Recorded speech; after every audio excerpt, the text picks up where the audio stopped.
Hello, everyone. My name's Bethany, I'm Kaylin. And I'm Trendy. and we're part of Girl Scout Troop 4513, and we are working on our Silver Award project, which we have entitled Anxiety and Depression in Teens Post-COVID. Please do not use this presentation to self-diagnose. If you feel you have any of these disorders, please seek medical help. To prepare for our project, Kaylin, Trinity, and I got our information from reliable websites, both on our own and through group meetings. One of the things we worked together on was the Mental Health Awareness Patch. The link to this packet will be found in the description below the video for you to learn from as well. We made neurons out of beads and string, and then made the brains out of colored clay to better understand how everything works. Let us show you how our neurons and brains turned out. Here are two of our neurons, Nora and Neo, and two of our brains. Each color represents a different part of the brain. One of the things we are doing to make our Silver Award sustainable is our community outreach project. We had the opportunity to involve our friends, family, and troop by painting over 100 rocks with kind messages to uplift and make others smile while visiting our community. Please feel free to follow this ongoing project by liking and following Girl Scout Troop 4513 Kindness Just Rocks on Facebook. Depression has become a lot more common in teens since COVID, and some of the more common types of depression found in teens are PTSD, which is post-traumatic stress disorder. Symptoms include flashbacks of the event, feeling emotionally detached from others, trying to stay away from things with correlation to the event, racing heart, panic attacks, shaking, and discomfort, recurring and involuntary distressing memories, and survivor's guilt. Another common one is major depressive disorder, MDD.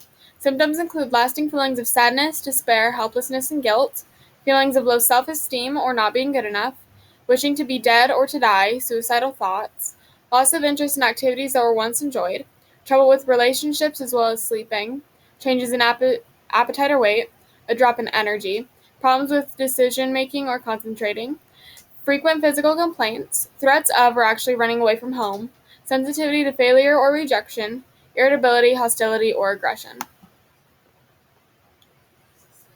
Another one is adjustment disorder with depressed mood. This disorder occurs when something big happens, such as us teens are dealing with daily life post-COVID. Symptoms include emotional disturbance such as an excessive happiness, sadness, and extreme fear. Behavioral disturbance such as an increase or decrease in energy, impulsive behaviors, and appetite, and trouble sleeping. Persistent depressive disorder. Symptoms include gloomy mood, which are continued feelings of sadness or low self-esteem, no interest in everyday activities, unexplainable lack of energy, difficulty in concentrating or decision-making, irritability, feelings of guilt, poor appetite or overeating, and sleep problems. Another is bipolar disorder. During a manic episode, a teen might have a short temper, talk excitedly and quickly about a lot of different things, be unable to focus, rapidly jump from task to task, and do risky things such as drinking while driving. During a depressive episode, they may have feelings of worthlessness, emptiness, and guilt. They may feel very sad, have physical aches and pains, sleep too much or too little, have little to no energy, and loss of concentration. Here are some tips to help you cope with depression. Tip 1. Talk to an adult you trust. Parents, relatives, teachers, counselors, or coaches. Tip 2. Try not to isolate yourself. Isolation can make depression worse. Do activities you used to like, and cut back on social media. Tip 3. Adopt healthy habits. Make healthy lifestyle choices. Tip 4. Manage stress and anxiety. Find out what's causing the stress. Tip 5. Talk to a medical professional. Anxiety has also become more prevalent due to COVID. The first type of anxiety we'd like to talk about is generalized anxiety disorder.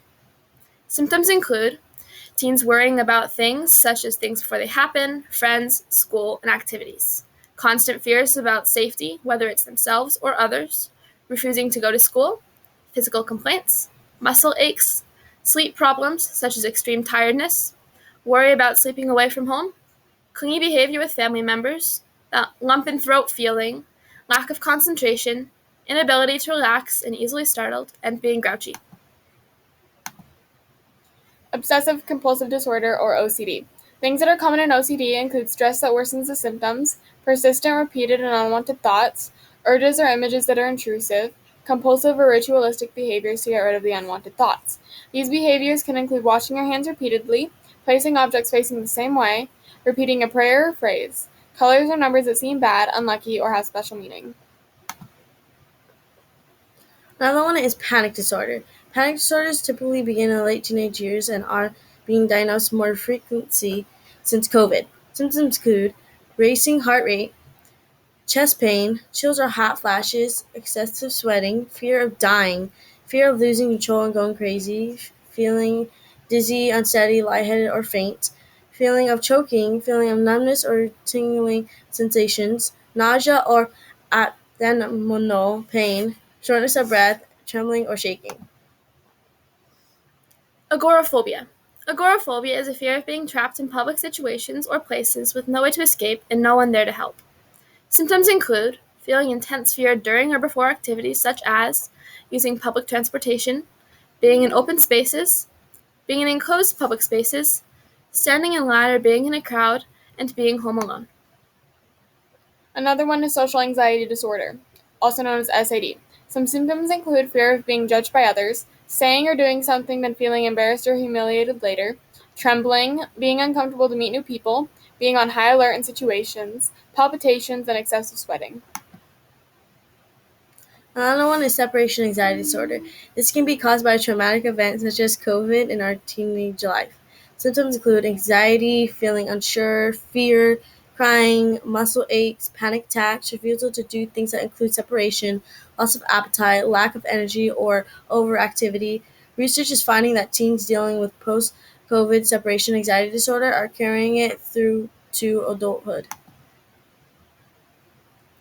Here are some tips for coping with anxiety, which are strategies to help make you more self-aware. The 3-3-3 rule.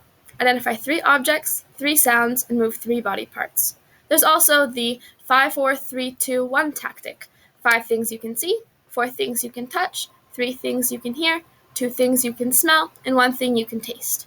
You can also count your breaths or take an active break, which can include taking a walk to get away from the stressful situation.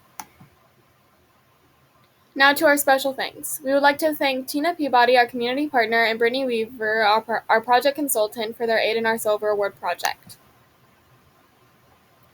If you feel or know anyone dealing with mental distress or thoughts of self-harm, please, please, please, here are some numbers you can call or text. We would like to dedicate this presentation and our opportunity to earn our Girl Scout Silver Award to all those who have already lost their battle with anxiety and depression. We hope that this information will reach all those that need help or that are searching to help with anxiety and depression in teens post-COVID. Thank you.